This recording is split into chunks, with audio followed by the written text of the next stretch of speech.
Hi, I'm Trinity Nash, and I will be talking about impression formation today.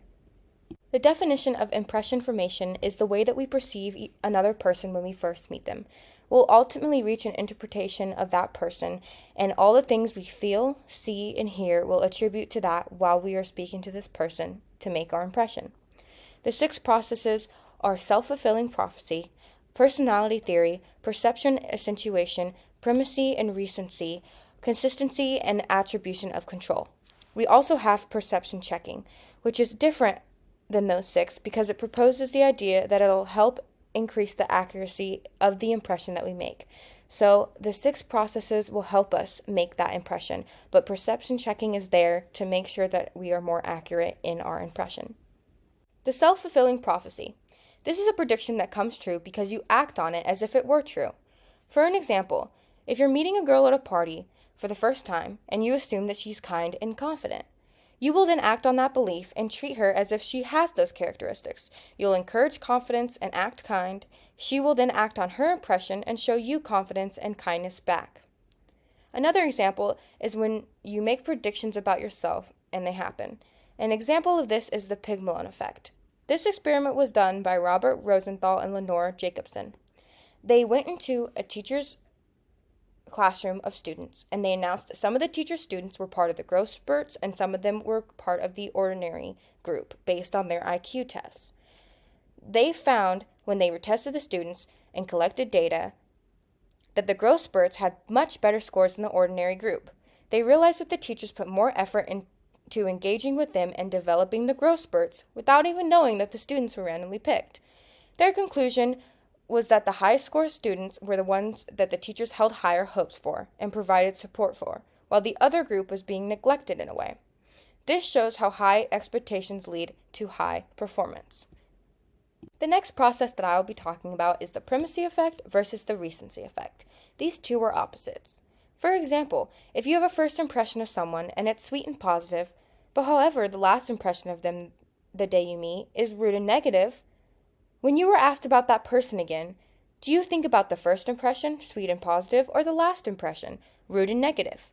If you think about the first, it's the primacy effect. If you think about the last, it's the recency effect. I always like to think, start with something positive, end with something positive. Another example of this could be for an information given in a class at the beginning of the semester versus the end of the semester. If you retain information that you were given at the beginning of the semester easier than the end, that's the primacy effect. If you retain information that you were given at the end more than the beginning, that is the recency effect. Perception checking. This is the last process that I will be talking about today. This is a way to reduce uncertainty and to make your perceptions more accurate. The goal is to thoroughly explore the thoughts and feelings of the other person that you're talking to, which lessens your chance of misinterpreting what someone feels. Two steps are looked at this when you are describing perception checking. Step 1 is to describe the behavior or situation without judging or evaluating it first. For example, if my boyfriend were to not give me a kiss before I leave, and he usually does, I could think of two situations. Either he was rushed and he wasn't thinking about it, or he's upset with me. And step number 2 would be to seek confirmation. I would ask him why. Hey babe, are you upset at me? Or were you just rushed and you weren't thinking about it? If he was upset at me, we could sit down and talk about it and not fight. If he was rushed, then we just avoided a fight. It all increases communication, and it can also help build relationships. This will make more room for higher levels of intimacy. In conflicts, whenever we get heated and become frustrated, it's usually because we don't feel heard by the other person. Perception checking can help this.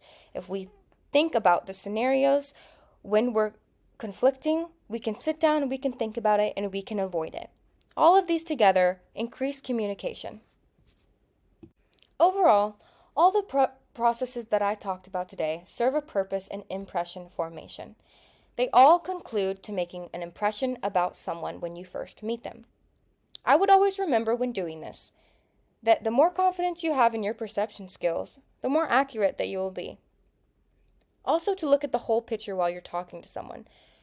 Evaluate what you see, hear, and feel.